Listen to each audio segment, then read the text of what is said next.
आइए matter waves की बात करते हैं। इसका आइडिया कैसे डेवलप हुआ, कहाँ से आया, इसको ज़रा समझते हैं। देखिए, हुआ यूं कि बेसिकली लाइट जो है इसको पहले वेव समझा जाता था। यंग डबल स्लिट एक्सपेरिमेंट इसके वेव नेचर को शो करता है।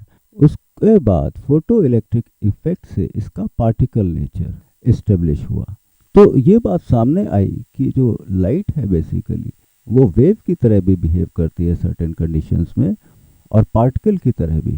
तो इस तरीके से लाइट जो है वो डुअल नेचर शो करती है, कोई भी वेव।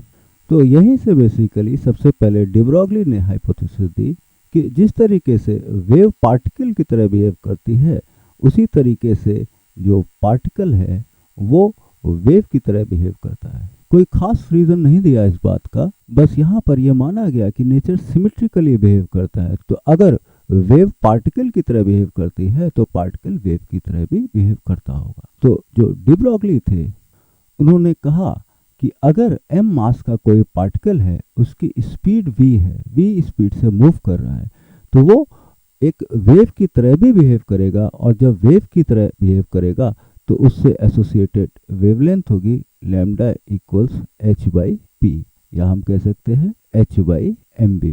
h यहाँ पे प्लैंक्स कांस्टेंट है। आगे चल के इसी को बेसिस मान के बोहर्स ने क्वांटाइजेशन कंडीशन एज्यूम की। तो देखिए ये कैसे हम डिराइव कर सकते हैं। सपोज ये न्यूक्लियस है और इसके आसपास इलेक्ट्रॉन रिवॉल्व कर रहा है। अब बोहर्स मॉडल में जब आप देखेंगे तो वहाँ पर कुछ स्पेशल ऑर्बिट्स ही हैं जिसमें इलेक्ट्रॉन रिवॉल्व कर सकता है, जिसे स्टेशनरी ऑर्बिट्स बोलते हैं।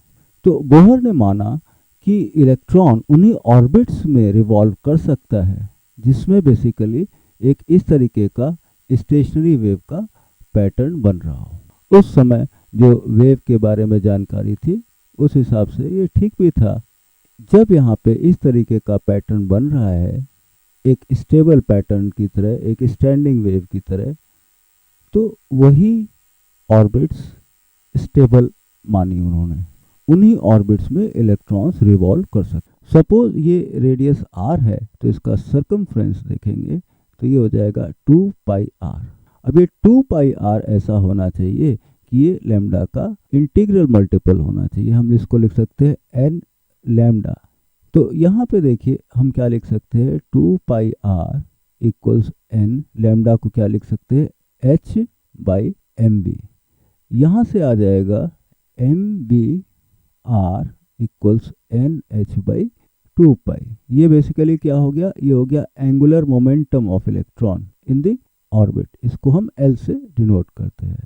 v स्पीड है इलेक्ट्रॉन की, m मास है इलेक्ट्रॉन। तो बोहर्स क्वांटाइजेशन कंडीशन क्या हो गई, इलेक्ट्रॉन्स उन्हीं स्टेशनरी या स्टेबल ऑर्बिट्स में रिवॉल्व कर सकते हैं जिसमें उनका एंगुलर मोमेंटम जो है h बाई 2 पाई का इंटीग्रल मल्टीपल